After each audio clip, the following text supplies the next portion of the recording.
ৰাভাসকলক মৰম নেওচি বাদ দিব নোৱাৰা ব্যক্তি আমাৰ মাজত আহি উপস্থিত আছে তেখেত মাননীয় শ্ৰীযুত মতিউৰ ৰহমান ছাৰ। মই পোনপ্ৰথমে নিখিল ৰাভা জাতীয় পৰিষদৰ তৰফৰ পৰা তেখেতক শ্ৰদ্ধা জনাইছোঁ। শাৰীৰিক অসুস্থতা তথাপিও হেৰেষ্টা হিচাপে আহি বক্তব্য ৰখাত আমি চিৰকৃতজ্ঞ হৈছোঁ তেখেত মাননীয় নৰেন্দ্ৰ কুমাৰ ৰাভাদেৱ। বিষ্ণুপ্ৰসাদ ৰাভাই কাৰো ওচৰত আঁঠু কাঢ়ি তলমূল কৰি পেলাই জীয়াই থকা মানুহ আছে। জাতি ভেটি মতে আমি ৰাখিব লাগে।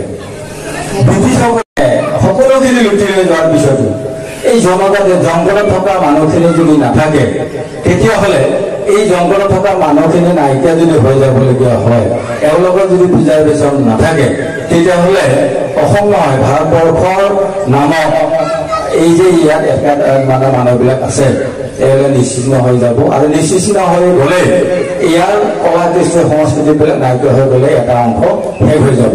আৰু সেইটো কাৰণে তেওঁলোকে ইয়াৰ পৰা লুটি পুটি নিয়াৰ পিছত এই জনজাতিসকলক তেওঁলোকে লক্ষ্য কৰি সেই তেওঁলোকেই প্ৰথমতে ট্ৰাইবেল বেল্টক ইয়াত বনাই থৈ দিছে।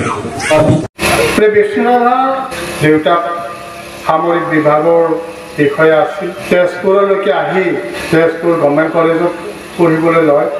সুখ্যাতিৰে তেখেতে প্ৰথম বিভাগত মেট্ৰিক পৰীক্ষা পাছ কৰিছিল আৰু পঢ়াৰ জীৱনটো খুব সুখ্যাতিৰে তেখেতে গোটেই পৰীক্ষাবিলাকত উত্তীৰ্ণ হৈছিল। চি পৰীক্ষা প্ৰথম আৰম্ভ কৰিছিল। গতিকে গোটেই পৰীক্ষাৰ ৰিজাল্টবিলাক প্ৰথম বিভাগত পাছ কৰাই আমি তথ্য আমি জানিব পাৰোঁ। বিষ্ণুৰাভা এনেকুৱা এগৰাকী ব্যক্তি আছিল যে অসমৰ কলা সাহিত্য সংস্কৃতি সমাজ জীৱন এই সম্পৰ্কত যদি পৰ্যালোচনা কৰিব লগা হয় তেনেহ'লে বিষ্ণুৰাভাক বাদ দি আচলতে অসমৰ সেই পৰ্যালোচনা কেতিয়াও সম্পূৰ্ণ নহয়। গতিকে এনেকুৱা এগৰাকী ব্যক্তি যিগৰাকী ব্যক্তিয়ে অসমীয়া জাতীয় জীৱনক লৈ বিশেষকৈ আমাৰ যিখিনি খাতি খোৱা ব্যক্তি আছিল, দুখীয়া নিচলা যিখিনি ব্যক্তি আছিল, সেই ব্যক্তিসকলৰ উত্তৰণৰ কাৰণে তেখেতে গোটেই জীৱন সংগ্ৰাম কৰি গৈছিল।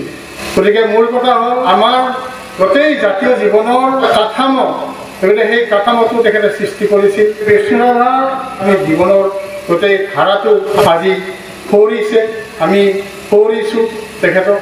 সমগ্ৰ ভাৰতৰ নিৰ্যাতিত নিষ্পেষিত মানুহৰ কাৰণে যিদৰে আম্বেদকাৰে যুঁজি ভাৰতৰ সংবিধানত আমাৰ জনজাতিসকলৰ কাৰণে অনুসূচিতসকলৰ কাৰণে এটা স্থায়ী ব্যৱস্থা কৰি থৈ গ'ল, ঠিক একেধৰণেই সমগ্ৰ অসমৰ নিৰ্যাতিত নিষ্পেষিত মানুহৰ কাৰণে আপ্ৰাণ যুঁজিছিল এই কলাগুৰু বিষ্ণুপ্ৰসাদ তথা ৰাভাই জীৱনকালত যিদৰে অসমৰ খিলঞ্জীয়া জাতি জনগোষ্ঠীৰ সমৰ্থন সক্ৰিয় সহযোগ আৰু সহযোদ্ধা যিধৰণে হ'ব লাগিছিল সেই নহ'ল। চৰকাৰে ঘোষণা কৰিছিল তেওঁৰ মূৰৰ দাম 10,000 টকা, তেতিয়া আজি 1 কোটি হ'লহেঁতেন। চৰকাৰে তেওঁক গ্ৰেপ্তাৰ কৰি কাৰাগাৰত আবদ্ধ কৰি ৰাখিছিল। প্ৰথমবাৰ বিষ্ণুৰাভাক গ্ৰেপ্তাৰ কৰিছিল কোকৰাঝাৰৰ ভূটান সীমান্তৰ ওচৰৰ পৰা। 1952 চনৰ 16 জুলাইত বিষ্ণুৰাভাক কোকৰাঝাৰৰ আৰু ভূটানৰ সীমান্তৰ পৰা গ্ৰেপ্তাৰ কৰি ধুবুৰী কাৰাগাৰত তেওঁক আবদ্ধ কৰি ৰাখিছিল। তাৰ পিছত আকৌ 1962 চনত যেতিয়া চীনা সৈন্য আগবাঢ়িছিল তেজপুৰলৈকে, তেতিয়া চাইনিজ এগ্ৰেশ্যন হৈছে আৰু ৰাভা যিহেতু কমিউনিষ্ট, গতিকে চীনক মাতি আনিছে বুলি অযথা বিষ্ণুৰাভাক খোৱাপাতিৰ পৰাই পুৱতি নিশা 1962 চনৰ ছেপ্টেম্বৰ মাহ আছিল সম্ভৱতঃ তেওঁক গ্ৰেপ্তাৰ কৰিছিল তেজপুৰৰ ঘৰৰ পৰা কৰি তেওঁক সুদূৰ উৰিষ্যাৰ বহৰমপুৰৰ কাৰাগাৰত বন্দী কৰি ৰাখিছিল। ইত্যাদি ধৰণে বিষ্ণুৰাভাক যথেষ্ট জ্বালা যন্ত্ৰণা আৰু কষ্ট দিছিল অসম চৰকাৰ, স্বাধীন অসম চৰকাৰ। 1947 15 আগষ্টত ভাৰতৰ স্বাধীনতা পোৱাৰ পিছৰ চৰকাৰৰ এইটো কাৰ্যকলাপ। কিন্তু আজি বিষ্ণুৰাভাক 80 দশকৰ পৰা চৰকাৰে বিষ্ণুৰাভা দিৱস পাতে আৰু বিষ্ণুৰাভা বঁটা দিয়ে, কিন্তু এই নৈতিক অধিকাৰ আচলতে চৰকাৰৰ নাই। কিয় নাই? যে মই উদাহৰণসহ আপোনালোকক ক'ব খুজিছোঁ যে 1919 চনৰ 13 এপ্ৰিলত পাঞ্জাৱৰ অমৃতসৰ চহৰত জালিয়ানৱালা বাগত হাজাৰ হাজাৰ কৃষক ৰাইজ, শিখ আৰু বেলেগ সম্প্ৰদায়ৰো আছিল, সকলো সমবেত হৈছিল বিভিন্ন বিষয় লৈ আলাপ আলোচনা কৰিবৰ কাৰণে। তেতিয়া ভাৰতৰ স্বাধীনতা আন্দোলন চলি আছে আৰু তেতিয়া জেনেৰেল ডায়াৰৰ নিৰ্দেশত তাত গুলীয়াই হত্যা কৰিছিল প্ৰায় 1000 অধিক মানুহ। আৰু প্ৰাণ লৈ পলাই যাব নোৱাৰা মানুহে কুঁৱা এটা এতিয়াও আছে, তাত জালিয়ানৱালা বাগত সংৰক্ষণ কৰা আছে। সেই কুঁৱাটোত জাপ দিও বহু মানুহ মৰিছিল, তেজেৰে ৰাঙলী হৈ গৈছিল। সেই জেনেৰেল ডায়াৰৰ হত্যাকাণ্ডৰ সময়ত তেতিয়া ব্ৰিটিছ বিষয়া, আৰ্মি বিষয়া আছিল, পিছত তেওঁ প্ৰধানমন্ত্ৰী হৈছিল ইংলেণ্ডৰ, তেওঁ আছিল উইনষ্টন চাৰ্চিল। চাৰ্চিলে কিন্তু সেই ঘটনাৰ দিনাই সেই ঘটনাটো অমানৱীয়, নৃশংস বুলি তেওঁ প্ৰতিবাদ কৰিছিল।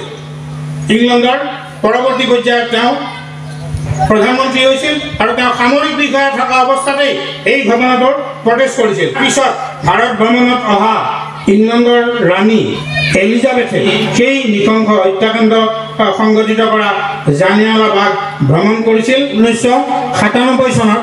সেই ভ্ৰমণৰ আগে আগে তেওঁ ৰাজহুৱাভাৱে ইংলেণ্ডৰ ইতিহাসৰ কাৰণে ই এক চৰম দুৰ্ভাগ্যজনক ঘটনা বুলি অভিহিত কৰিছিল। তাৰ পিছত 2019 চনৰ 10 এপ্ৰিলত ব্ৰিটিছৰ প্ৰধানমন্ত্ৰী থেৰেছা মে ব্ৰিটিছ সংসদত জালিয়ানৱালা বাগৰ হত্যাকাণ্ডৰ কাৰণে গভীৰ দুখ প্ৰকাশ কৰিছিল। গতিকে চাওক, ব্ৰিটিছৰ চৰকাৰে কৰা অকৰ্মৰ কাৰণে কিন্তু ক্ষমা বিচাৰিছে। আজি কেইবা বছৰৰ পৰা মই কৈ আছো, কোনেও নকয়, কোনো ইণ্টেলেকচুৱেলে নকয়, মই কৈ আছো যে অসম চৰকাৰে বিষ্ণুৰাভা দিৱস পতাৰ নৈতিক অধিকাৰ নাই, বিষ্ণুৰাভা পতা দিয়াৰো নৈতিক অধিকাৰ নাই, যেতিয়ালৈকে তেওঁলোকে formally apology to the people of Assam, অসমৰ জনগণৰ ওচৰত আৰু বিষ্ণুৰাভাৰ পৰিয়ালৰ ওচৰত আনুষ্ঠানিকভাৱে ক্ষমা বিচৰা উচিত। This is justified and lawful. যে আজি ব্ৰিটিছে যদি ইমান ডাঙৰ এটা অপকৰ্মৰ কাৰণে ক্ষমা খুজিব পাৰে, তে অসম চৰকাৰে কি কাৰণত ক্ষমা খুজিব নোৱাৰে? খোজা উচিত। এই কথাটো ৰাইজৰ দাবী হোৱা উচিত, অসমৰ বুদ্ধিজীৱী সমাজৰ সকলোৰে দাবী হোৱা উচিত, সকলো দল সংগঠনৰ। কিন্তু নাই, মহাসংঘৰ বাহিৰে কোনেও এই দাবী উত্থাপন কৰা নাই। আৰু আজিতো আৰু এটা বহুত নিকৃষ্ট ঘটনা ঘটিছে। আজি অসমৰ ৰাজ্যপালে এই বিষ্ণুৰাভা দিৱসৰ দিনাই অসমৰ খিলঞ্জীয়াসকলক অপমান কৰি পশ্চিমবংগৰ প্ৰতিষ্ঠা দিৱস আজি পাতিছে ৰয়েল গ্লোবেল স্কুলত গুৱাহাটীত। এই চৰম লজ্জাজনক আৰু ধিক্কাৰজনক কথা। ইয়াৰ বিৰুদ্ধে কেৱল মহাসংঘহে আৱাজ তুলিছে। আমি ভিডিঅ' কৰি বিভিন্ন চেনেলত এই নিউজ পঠিয়াইছোঁ। এইবিলাকতো চেনেলবিলাক যে ভাৰতৰ চেনেলবিলাক যেনেকৈ মোদীয়ে কিনি পেলাইছে, ঠিক তেনেকৈ অসমৰো চেনেল হিমন্ত বিশ্ব পেলাইছে কাৰণে তাত নাই ওলোৱা।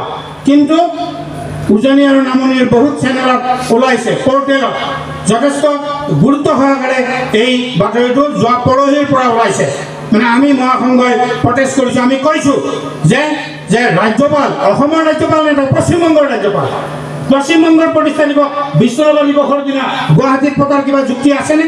200 বছৰ ধৰি বঙালে অসম, ত্ৰিপুৰা, পশ্চিমবংগ, পূৰ্ববংগ মানে আজিৰ বাংলাদেশ, কাছাৰ, এই সকলোকে লৈ এখন বৃহত্তৰ বঙালী ল্যান্ড মানে আমৰা বাঙালি ল্যান্ড গঠন কৰিব খোজে। আৰু সেই 200 বছৰীয়া পৰিকল্পনাৰেই ইয়াক ষড়যন্ত্ৰৰ নামান্তৰ আজিৰ দিনটোত তেওঁ বিষ্ণুৰাভাক অসম ভূমিত থিয় হৈ ইয়াতেই অসমৰ ৰাজ্যপাল হৈ অসমকেই অপমান কৰি আজি এই কাৰ্যসূচী লৈছে।